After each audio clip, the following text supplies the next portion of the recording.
आज supreme court Hindustan का supreme court हमारे चीफ जस्टिस जे एस खेहार साहब ने एक बाबरी मस्जिद राम जन्मभूमि जो डिस्प्यूट मसले पे एक मशवरा दिए है कि दोनों पार्टीज़ बैठकर हिंदू और मुसलमान आपस में इसमें कोई राय क़ायम करिए।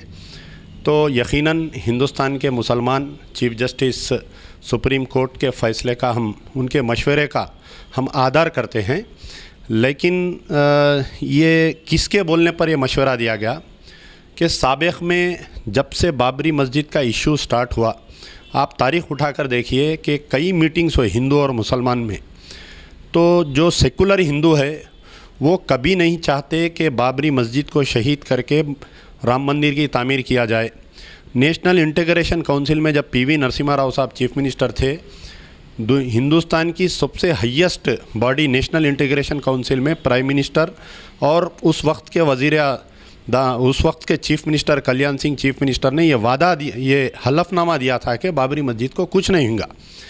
जब खुला अलल ऐलान हिंदुस्तान की जमहूरियत का क़त्ल करते हुए सुप्रीम कोर्ट की मौजूदगी में, हाई कोर्ट की मौजूदगी में, सदर जमहूरिया की मौजूदगी में और आर्मी की मौजूदगी में शरपसंद अनासिर ये बतला दिए कि हम हिंदुस्तान की कोई अदालत, कोई फ़ौज या किसी का हम इज़्ज़त या आदर नहीं करते हैं बोल के बाबरी मस्जिद को शहीद कर दिया गया। जबकि अभी बातचीत चल रही थी।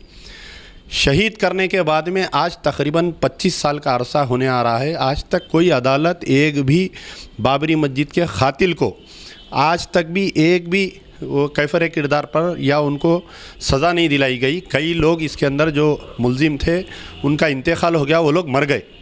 तो आज जो सुप्रीम कोर्ट साहब का ये जो फैसला आया कि these are issues of religious and sentiments, these are issues where all the parties can sit together and arrive at a consequential decision to end the dispute. All of you may sit together and hold a cordial meeting. ये bench में और दो जजेस थे हमारे justice J Khehar के साथ justice DY Chandrachud and SK Kaul बोल के दो जजेस और थे। तो ये जो ऑब्जर्वेशन आया इस पर आप गौर करिए। ये ऑब्जर्वेशन उस पर आया कि सुब्रमण्यम स्वामी ने एक पिटीशन दायर किया था। पिटिशनर फरवरी 26 को एक पिटीशन दिए थे लास्ट ईयर 2016 को कि बाबरी मस्जिद का फ़ैसला पेंडिंग रखते हुए हमारे को राम मंदिर तामीर की इजाज़त दी जाए।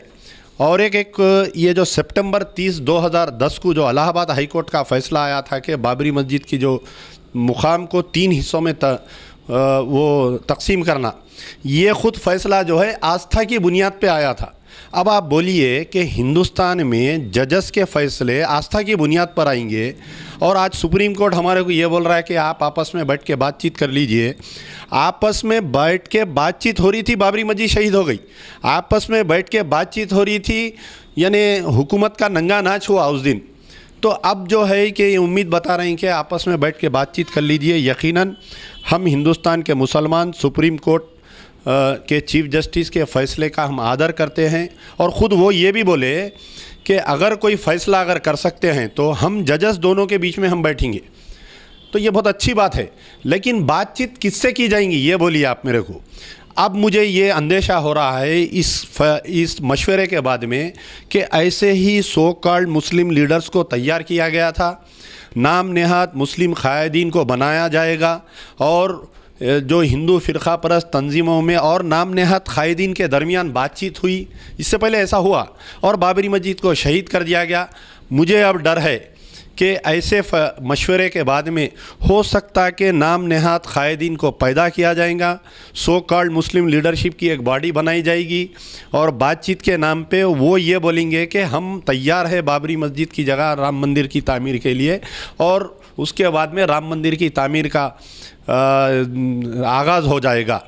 मोदी का प्राइम मिनिस्टर बनना, योगी आदित्यनाथ एक स्वामी, एक फ़िरक़ा परस्त अनासिर जिसके ऊपर कई केसेस है, वैसे आदमी का चीफ मिनिस्टर बनना और ये तमाम मुसलमानों के मसाइल जो गैर ज़रूरी मसाइल है, जैसा ट्रिपल तलाक़ का मसला हो, जो भी हो, उन मसलों को ऊपर उठाना और आज ये बाबरी मस्जिद के मामले में चीफ जस्टिस का फ़ैसला आना, जहाँ पर हम इस्तक़बाल करते हैं उस फ़ैसले का, हम वहाँ पर फ़िक्रमंद भी है कि कहीं चीफ जस्टिस के मशवरे को गलत लेते हुए सो कॉल्ड मुस्लिम लीडरशिप को तैयार करने का भी एक शुबा है हमें।